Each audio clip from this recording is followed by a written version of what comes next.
Nagpalagay na ng harang sa pinto ng kanilang bahay sa tabi ng access road ng Luacan Airport si Aling Virgie. Pinapasok kasi ng tubig baha ang kanilang bahay tuwing umuulan. Yung linya na white yan, hindi na yan makikita kasi mag-level dito yung tubig. Sa lakas ng ulan yan.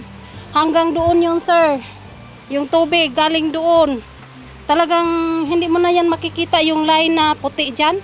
Yung kalsada, hindi mo na yan makikita. Puro na yan tubig. Pumapasok din sa bahay niyo? Minsan, siyempre pag dumaan yung sasakyan, parang naaalon siya.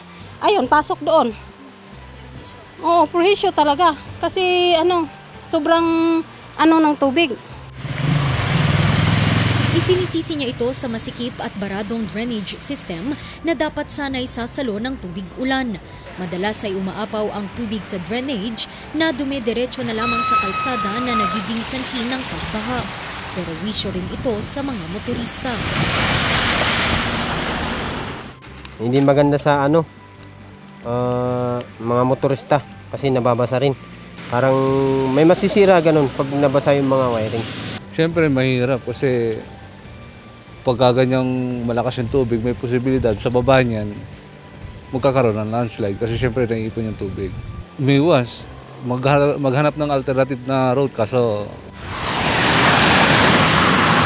wala naman silang magawa dahil mas mapapabilis ang kanilang biyahe kapag sa access road dumaan kaysa sa kabilang panig ng airport.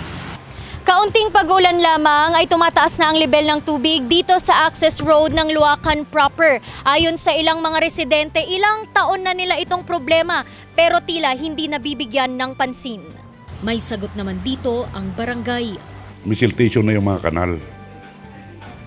Siltation, kaya kukuntian na nakakaryang tubig, which causes flooding.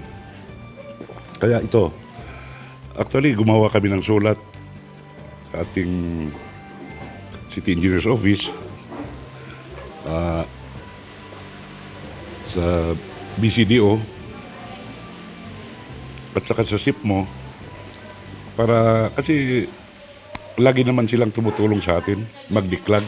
May ilang butas na rin silang ginawa mula sa access road patungo sa airport na maaring daluyan ng tubig ulan. Nag-request tayo sa CAAP na payagan tayo na gumawa ng outlet dito sa may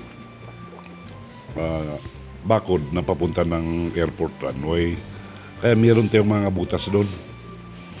Ang isang problema natin ngayon is mas mataas na yung side dito sa airport kaysa doon sa road.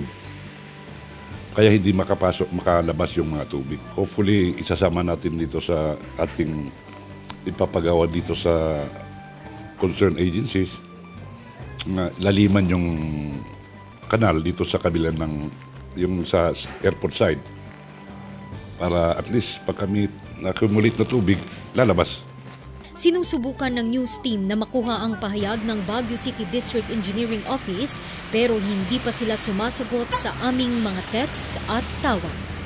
Randy Guzman para sa Luzon Headlines.